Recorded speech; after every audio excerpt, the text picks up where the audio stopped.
Good evening and welcome everyone to this November 18th evening of public hearings. And first up is a public hearing and ordinance concerning restrictions on the use of polystyrene containers and adding sections 6.874, 6.876, and 6.878 to the Eugene Code 1971. So I'll just read the rules and then I'll turn it over to staff. Those wishing to speak during the public hearing must submit a completed request to speak form to the information desk prior to the beginning of the public hearing. When you come to the podium, please give your name, city of residence, and for Eugene residents, your ward, if known. You will have 3 minutes to comment. There are lights on the timer. The red light indicates the end of the 3 minutes. Okay. So the first hearing on polystyrene is in response to Council's direction in March. The proposed polystyrene ordinance is primarily modeled after the introduced version of House Bill 2883 and would ban the distribution of polystyrene carry-out containers by retail food and beverage establishments for prepared food. Okay, great. Thank you. So we have 15 people to testify. First up, I'll call 2 names. The first person can come, the second person can be positioned in the next chair. First up is Art Farley, followed by Jim New.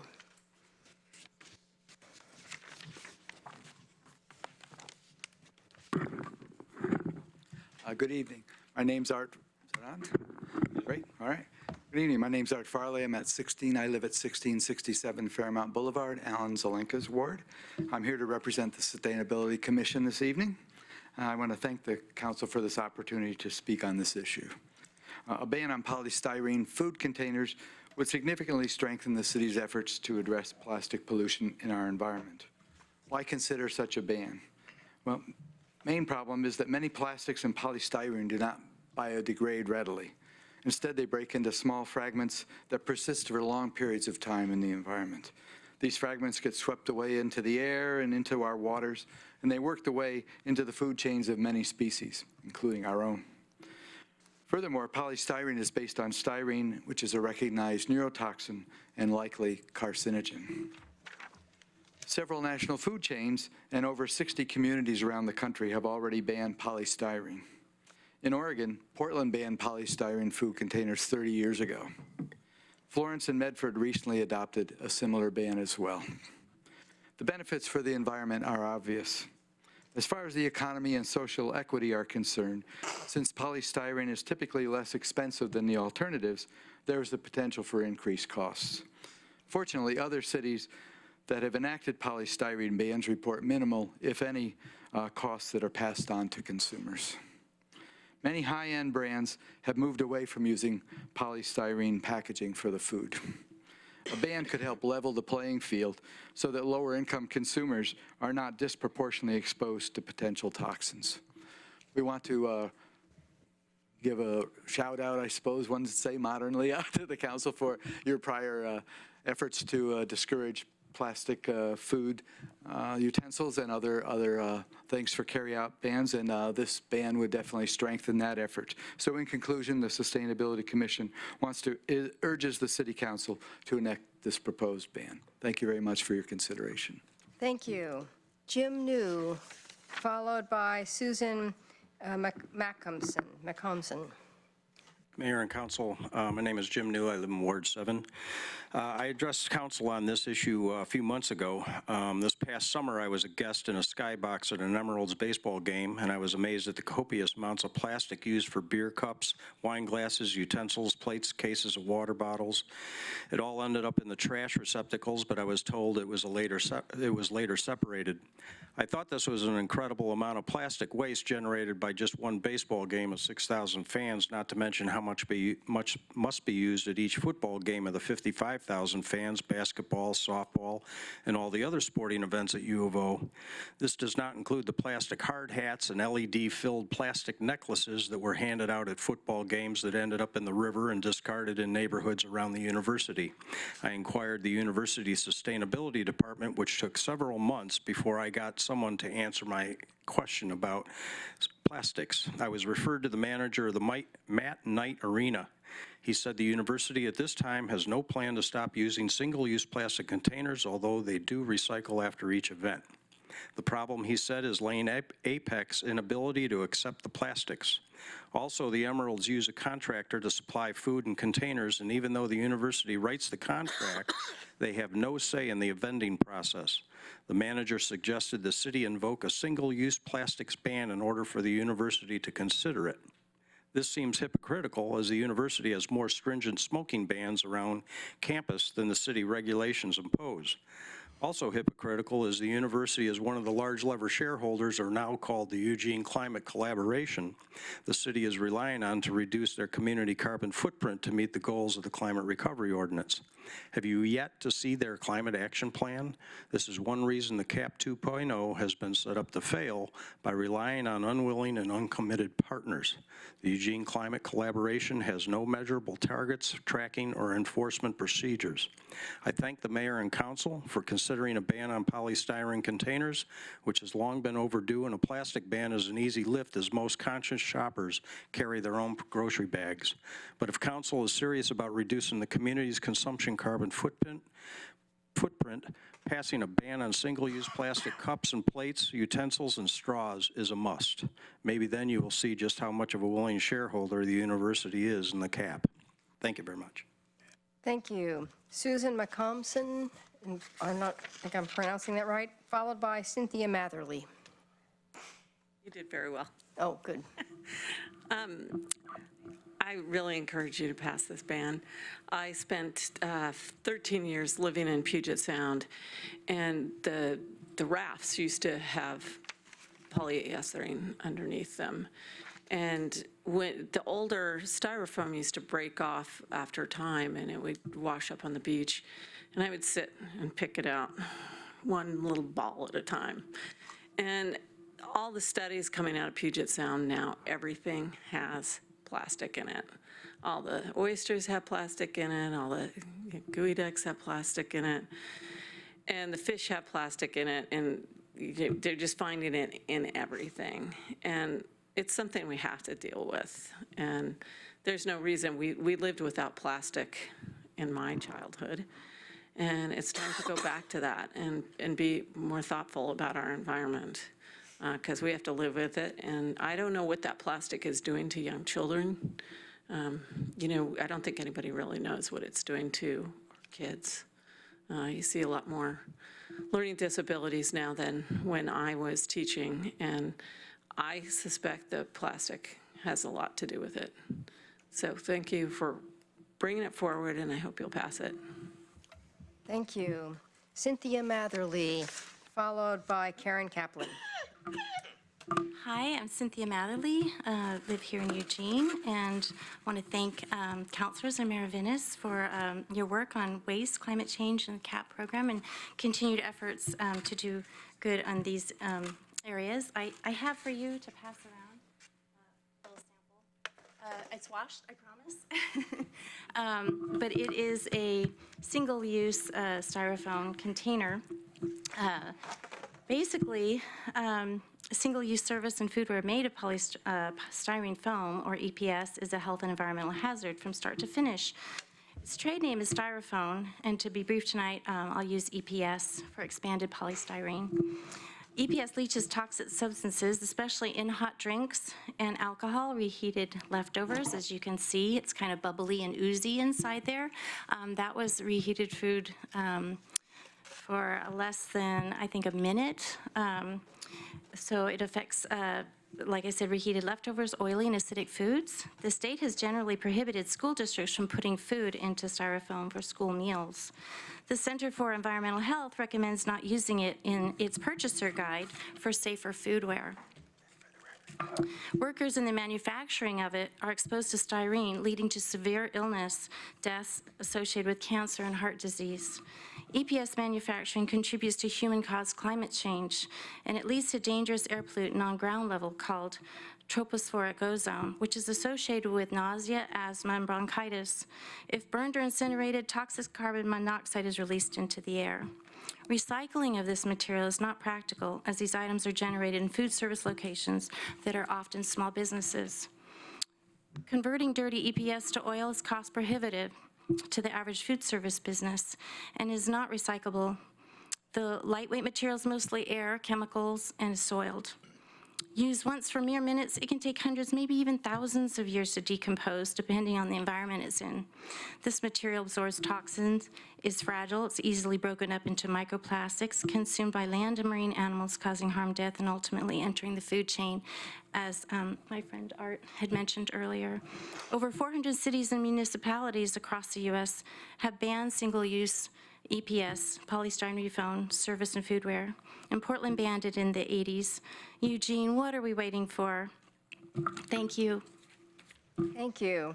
Karen Kaplan, followed by Kaitlyn Kane.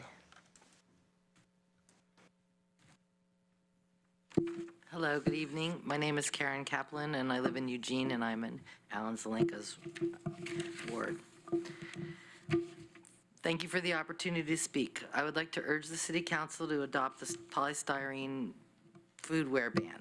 Thank you all for this important work. I know it's been a long road.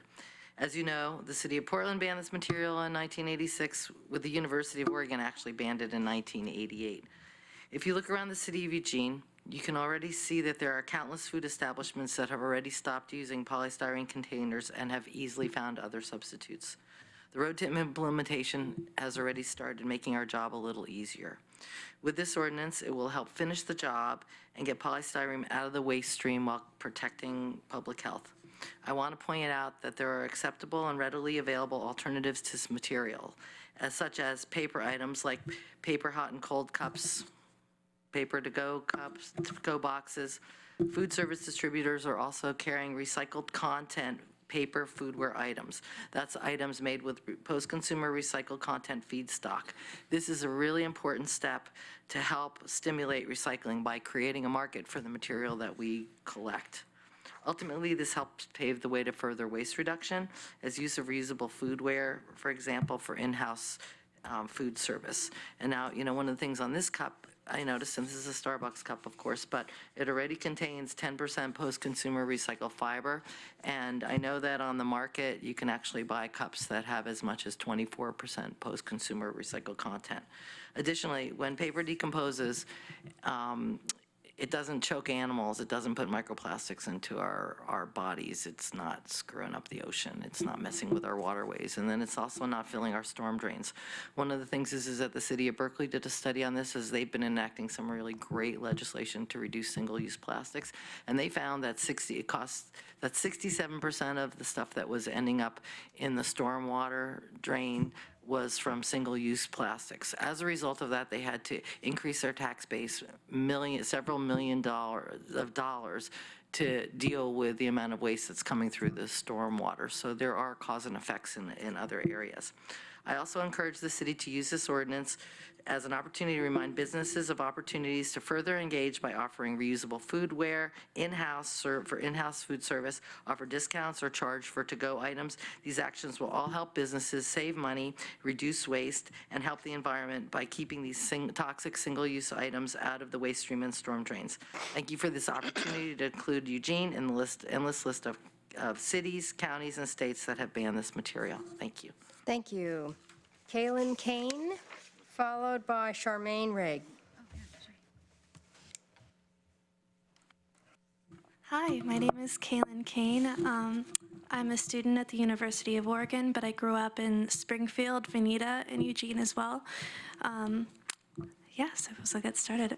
According to a study done by the University of Newcastle in Australia, we consume a credit card's worth of plastic each week. It's concerning, obviously. Thanks to inspiring young individuals like Greta Thunberg, I realized that I had a responsibility to treat the earth kindly. Thanks to the Lundquist College of Business, to which I've been going to school for 4 years for accounting, I learned about corporate interests and the role of government and lobbyists. I learned how big business controls legislation against public interest for the sake of profit. Thanks to our government, we've already had big wins, though. Each win means something and gives us momentum towards the next big win for our environment. I'm here to represent over 1,000 students who support this ban on single-use styrofoam containers, as well as my family who raised me in Eugene and continue to operate businesses including Moxie Events and Grand Realty. On behalf of them and our collective future, I ask the City Eugene City Council ban single-use styrofoam containers. Thanks to you, I might hope for a better future. Thank you. Charmaine Ray, followed by Abigail Keep. Hi, I'm Charmaine Ray, and I live in Eugene. Yes, please do ban it. It's disgusting, and it's everywhere. I ride my bicycle along the river, I see it. Pull up to a stoplight, I see it. I go to the beach, I see it. I always take a grabber with me and a bucket to do beach cleanup. It blows. You can't even get hold of it hardly. It just can totally ruin all the aesthetic of being at the beach. There's plenty of alternatives. I'm glad about your straw ban. I grew up with paper straws, so it's no big deal. But I'd like to see where you couldn't even ask for the straws or the utensils. There's just no call for it. Trader Joe's, every time you go to have one of their little samples, those utensils are made out of cornstarch. So why not have the businesses tell them they can go with that? So I'd like to see the ban as far as the polystyrene, the utensils, the straws, not even the option of asking for those, where you get a cornstarch utensil or paper straw, and that's it, no more of the plastic. Also, I'm not sure what you're tightening up on the plastic bag ban, but I back that also. And on the 350, on the climate change, try and encourage, if you're gonna go that route, encourage people not to buy all the SUVs. I went, which are now selling more than the sedans. I went to an event at the Campbell Center a year or two ago. It was 350, it was on climate change. Every single spot in the parking lot was full, and almost every single vehicle was a big SUV, which is so weird. They're going there about climate change, and they got these big hog cars sucking up the gasoline. So, in one other aspect, while you're talking about climate change, let's not forget something that's very important that no one wants to talk about anymore, but boy, we talked about it in the early 70s, and that's population. Got 7.5 billion people on this planet, so no matter what you do, it's going down if we don't get control over our breeding. We attain zero population, but it's not like that everywhere. So it's a combination of overconsumption and just too many people. Every species out there has a right to exist. We don't need to just be destroying everything on our beautiful planet. Thank you.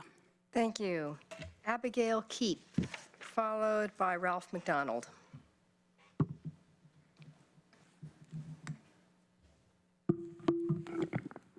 Hello, good evening. My name is Abigail Keep, and I'm a student at the University of Oregon. I also live in Jefferson West. A few weeks ago, several other students and I spent a few hours picking up trash in Alton Baker Park, which is near here. We found styrofoam cups, fishing line, junk food wrappers, bottles, and more within minutes. For all its attempts at sustainability, Eugene is as dirty as any other city. It felt good to remove all of that trash. However, cleanup events do little in the long run. After all, it makes little sense to grab a mop when your bathtub is overflowing. First, you should turn off the tap. We must replace the 12.7 million tons of plastic trash that we discard in landfills each year with reusable options and end throwaway culture. We did it once before, and we can do it again. In 1 week, this council will have the opportunity to ban single-use polystyrene takeout cups and containers, and I strongly urge you to do so. Polystyrene, commonly known as styrofoam, is an insidious form of plastic which cannot biodegrade, cannot be recycled, and breaks down into microplastics which invade our environment like a virus. It's unwittingly consumed by wildlife. Their full bellies trick their minds into repressing hunger signals, and they starve to death. What's more, there's plastic in the seafood you eat. In fact, you eat about a credit card's worth of plastic each week. To be sure, banning polystyrene won't stop all plastic pollution, but it will make a difference. It will turn off the tap, just a little bit. Ask yourself, what kind of world are we leaving for the next generation? What kind of world are we leaving for ourselves? Thank you. Thank you. Ralph MacDonald, followed by Gregory Hill.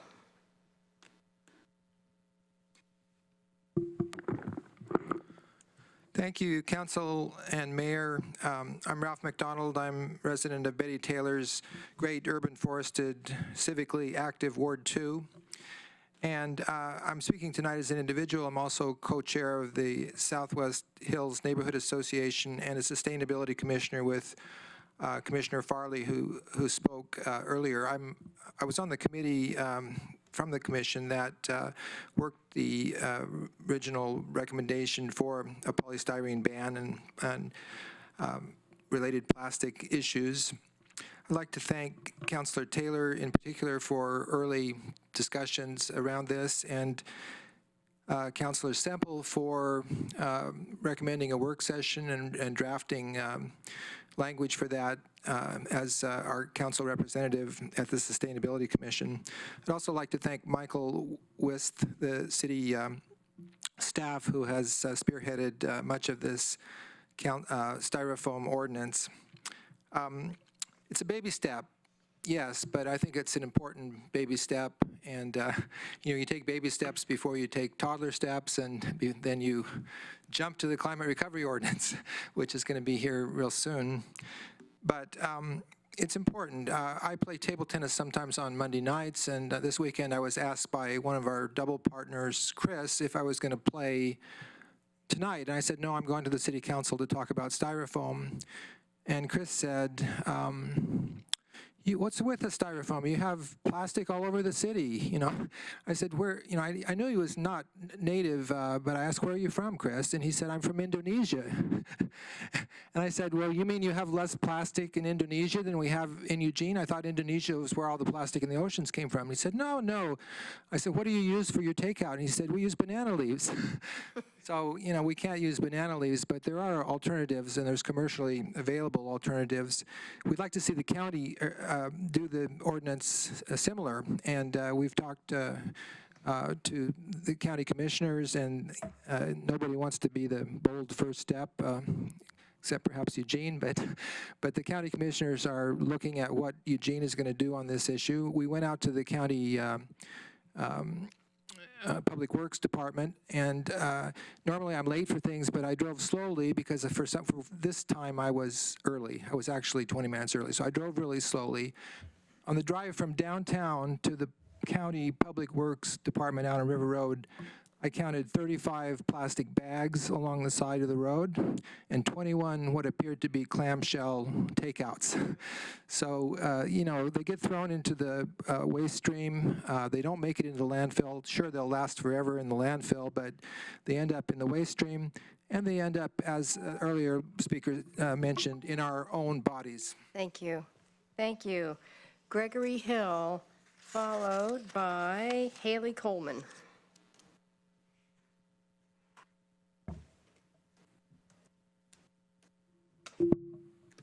Mayor Venus, City Council members, good evening. My name is Gregory Hill. I'm a student at the University of Oregon, and I'm an executive committee member of the Sierra Club Many Rivers Group, and I'm here to testify in support of a ban. Polystyrene containers are some of the worst forms of litter that we have. They break down in the environment into smaller and smaller particles that enter our water systems, our food supply, and our own bodies.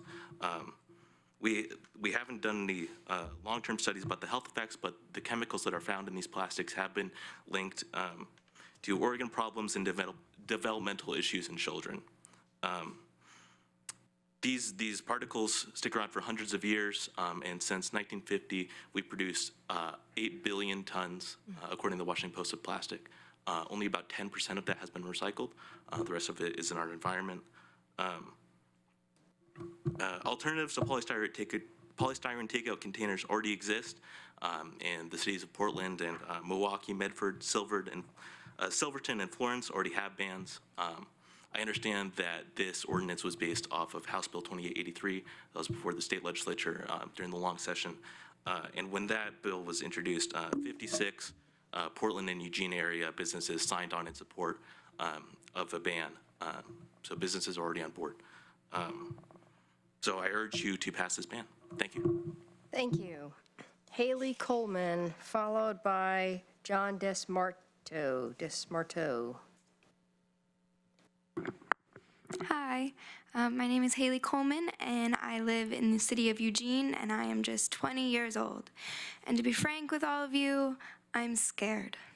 I am fearful for my future, for my family, for my community, and for people all around the globe. I know it's been said now twice tonight, but I'm angry that I unwillingly consume a credit card's worth of plastic every single week. I'm angry that my generation is the first one to question the morality of bringing children into this world. In the next 100 years, we will witness natural disaster and species extinction like we have never seen before. If my children want to go skiing, they might not have that option. If they want to go surfing, they will probably have to wear a hazmat suit. I'm upset that there are continents worth of plastic just sitting in our oceans, killing wildlife and soon to be killing us. We often say that the earth is dying, but the truth is the earth will stay here and we will be the ones that suffer. I urge you to pass this ban. It may not make the world of a difference, but it will definitely change our world here in Eugene. I ask you to not only for the health of our community, but to set a precedence for not only this state, but for the rest of the country. At this time, I would like to ask everyone in the room who supports the ban to please stand up. Thank you all for your time. Thank you. John Desmarteau, followed by Pete Frost, I think. Thank you very much. Good evening to everyone. I'm John DAmato, a resident of Silverton, Oregon, as well as the Director of Sustainability for Agilix. I'm here tonight to provide insight into how Agilix is enabling the circular pathway for plastic-to-plastic recycling and to advocate for zero waste groups that are using polystyrene food serviceware to meet their zero waste goals with the help of Agilix technology. Agilix has developed a circular pathway for polystyrene that enables food serviceware to be recycled at the molecular level and be used in food-grade applications again. This is enabled through Regenix, our joint venture partnership with America's Styrenics. Regenix makes Oregon and the circular recycling of polystyrene unique. Other polymers can't claim this, nor can compostables or bioplastics. Currently, compostable food serviceware is not allowed in Oregon composting bins, as the material does not fully break down in Oregon's industrial composting process. This causes the majority of compostable items to be landfilled, as there is no end-of-life solution. Bio-based plastics also share that fate, as they are neither recyclable nor are they compostable. Agilix is also able to recycle plastic items that are not appropriate for mechanical recycling due to food and other contamination.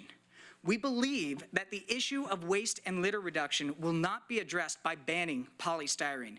If banned, a different material will replace polystyrene for the same use, a different material that does not have the circular recycling option of polystyrene. Litter reduction is better achieved through education to change consumer behavior, not polymer selection. Plastics have evolved over 50 years to match the best polymer for best use. Bans tend to lead to replacement with less environmentally efficient polymers as well as costlier materials.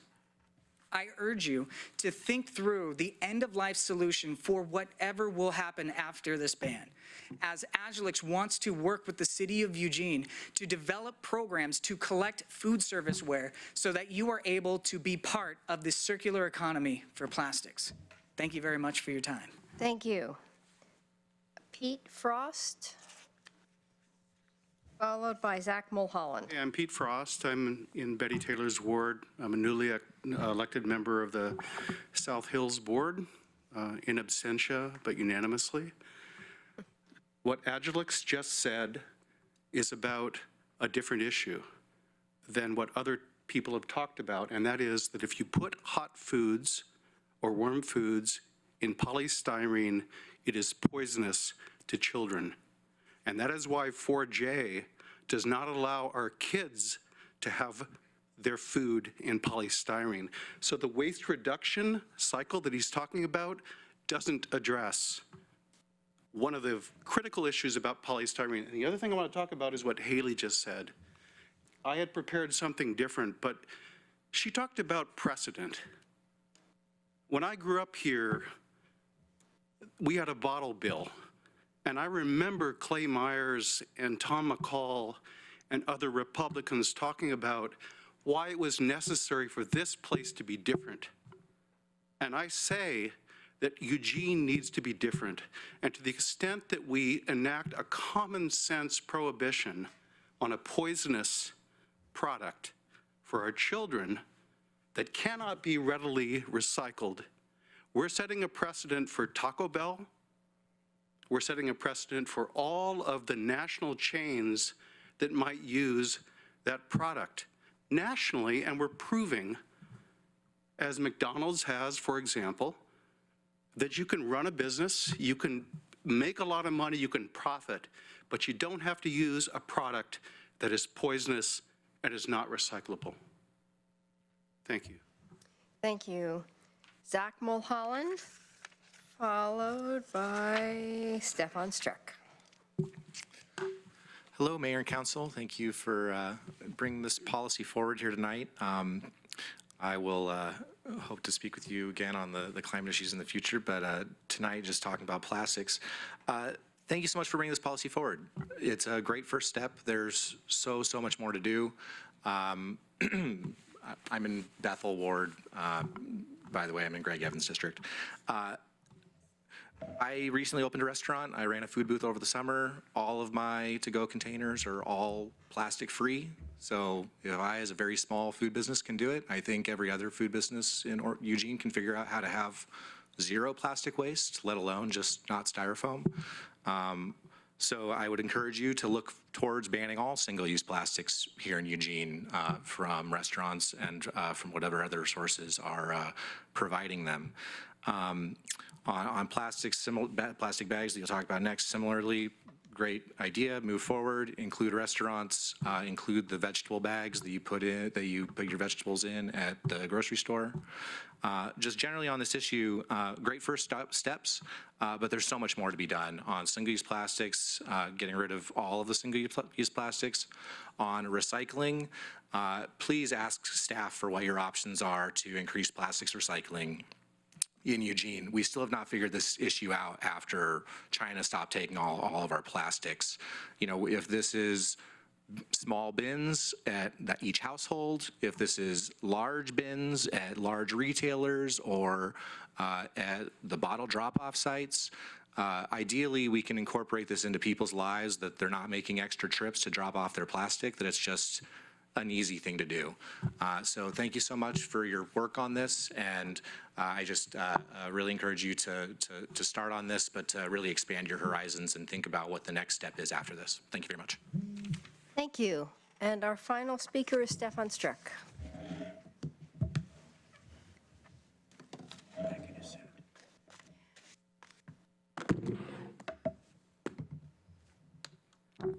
So, that was a fantastic introduction. I'd like to thank you for the many compliments. I usually really appreciate it most when other people introduce me, because as a politician, I just don't like doing very much work. Now, I really appreciate that so many people can come down here and take the time to get in their cars and drive past the homeless begging on the street to come talk about the things that really matter, like micromanaging independent businesses and whether they use styrofoam. We can call it polystyrene because I like sounding really smart. So polystyrene, I've actually been preaching against this for 25 years since I was living in the Georgia swamp as a attendee in nature school. Now they'd point them out and say that's going to take several 100,000 years to decompose, and I'd say yes. Let's get rid of that because water is life. I have done good work learning about liberalism, and I'm willing to turn over a new leaf, trying it out just a little bit. So I'd like to go one step further than banning styrofoam. Let's do a styrofoam buyback. Just, you know, it sounds like an excuse to spend money, taxpayer money. If it's not my money and someone's going to spend it, it sounds like a great idea. So we can go out to all the restaurant owners and actually offer them money to buy back their styrofoam, and then they can use something else. This just totally skips the process of encouraging everyone to use up all their styrofoam super quickly, because that just makes things more wasteful, and it's like just a waste of time. It kind of defeats the purpose. So we can shell out some of that money that goes towards stuff like these meetings that I am not reimbursed for like I should be, to come up with these great ideas, or we can just spend just a little bit of money and just have awesome results. And businesses will like that stuff like that. You know, most businesses in Eugene don't use styrofoam. If they do, they're super, super broke. And, you know, so they'd probably appreciate the concept of getting back a little bit of money instead of having to run around ordering new stuff. Because when you're an independent business owner, you're on a tight budget and potentially have families to, like, pay. So being distracted by stuff like what kind of things you can put your food into, it's just a little inconvenient, and some of these people might not have time for that. So it would be more convenient for these business owners. You just say, hey, we got some money for you. And if you don't got any money, just ask me, because I got lots of it, and I know where to get more. From the bank. Vote Strick. Thank you. Thank you. And that closes that public hearing. Any comments, questions from council? Okay. Councillor Taylor. Just, I want to thank two people who said something I think is important. Population control and the person who said turn off the tap. Those two things are related and have to do with preventing the problems we have. Thank you. Thank you.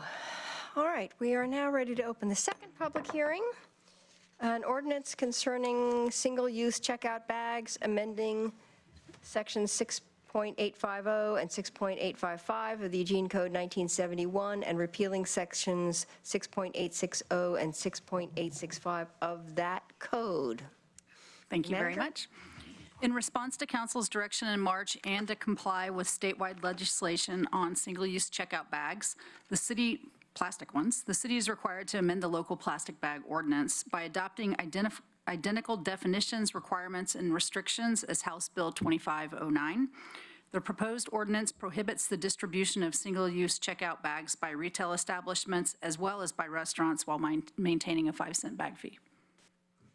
Okay, thank you. So we have two people to speak. Just a reminder of the rules. You'll have 3 minutes. Green light, begin. Yellow light, you're running out of time. Red light, you're done. And just two speakers. First up, Stefan Strickland, followed by Andre Royal, thank you.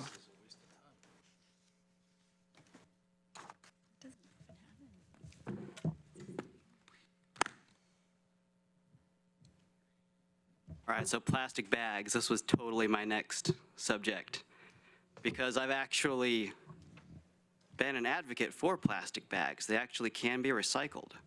I know Democrats have a little bit of difficulty learning how to recycle, but as a natural-born liberal, I'm going to do my best to encourage recycling for everybody. So, plastic bags, I know they look pretty intimidating, but in a place like Oregon, it's pretty convenient to have a plastic bag when you're walking in the rain. That way your groceries don't fall out if you're some unlucky person who can't afford a fancy car. I know lots of limousine liberals refer to them as peasants. I've been told that's disrespectful. So we're going to call them low-income voters. Now, low-income voters are my favorite kind of people, and they need to be considered first and foremost. Now, when you're living on the street and your one resource is paper bags, when we're raining all the time, totally inconvenient. Now, paper can be recycled. It's not super great. For 5 cents a bag, we could get a little bit more bang for our buck. And plastic bags are actually cheaper, and they have more uses for recycling.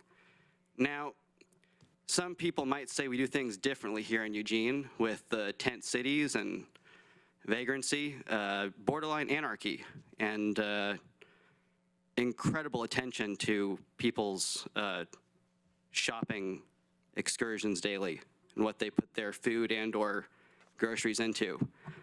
But we can buckle down and spend as much time on this as necessary to really tune in the details. And I'm willing to file permits at the grocery store, if necessary, permit requests.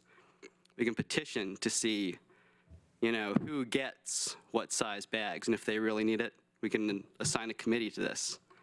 And I'm willing to serve on that committee. Also willing to look for volunteers. If anyone wants to step forth for the plastic bag, recyclable grocery business committee, we can do that too. Now, what else can we do differently in Eugene? Now, we need public bathrooms. Why not just pass out a little brochure? If we have plastic bags, hey, you don't just need to walk around looking for a bathroom. Keep that plastic bag in your pocket. Break it out when necessary. Eugene, clean up after yourself, live a little. And, I'd like to take my responsibility for not speaking up earlier about these things. And, it's not too hard for other people to jump on that liberal train. It's been 4 years, I'm waiting for that impeachment. Any day now. I tune in every day just waiting for that impeachment. It's like first thing in the morning. Thank you. I love that button. Our final speaker, Andre Royal. Where'd this come from?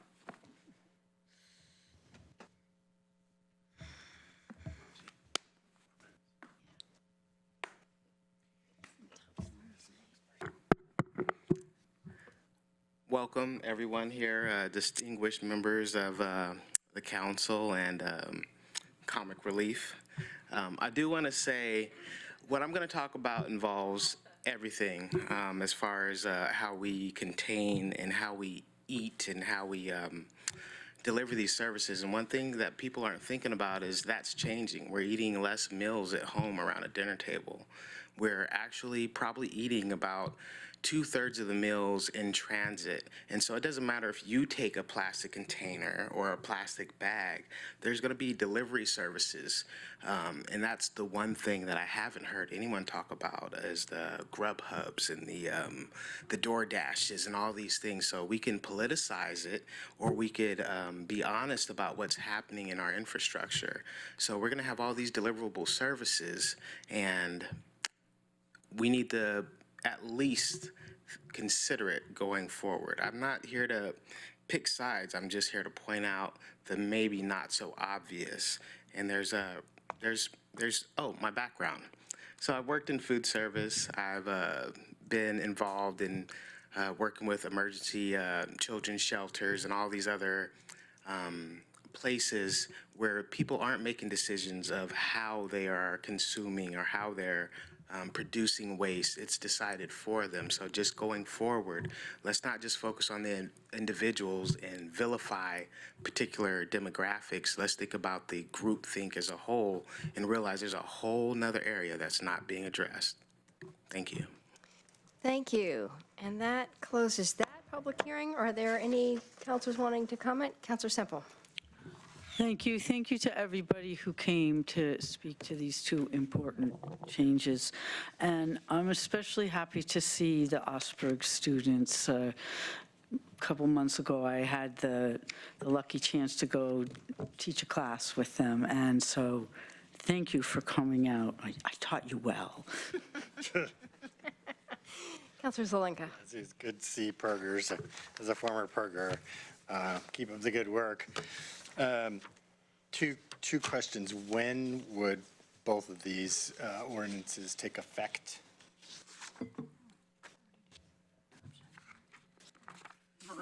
So they're both neither of them have an immediate effective date, so it would be 30 days after your adoption. 30 days after the mayor signs them? Yes. After we vote, yes.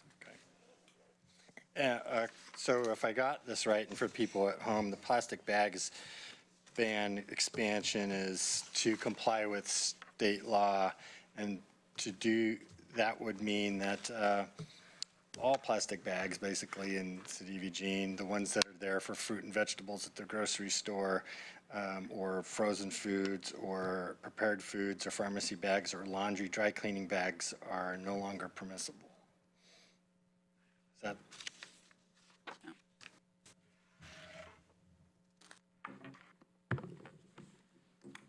Hi, Mayor and Council. I'm Anna Reed, Waste Prevention Analyst.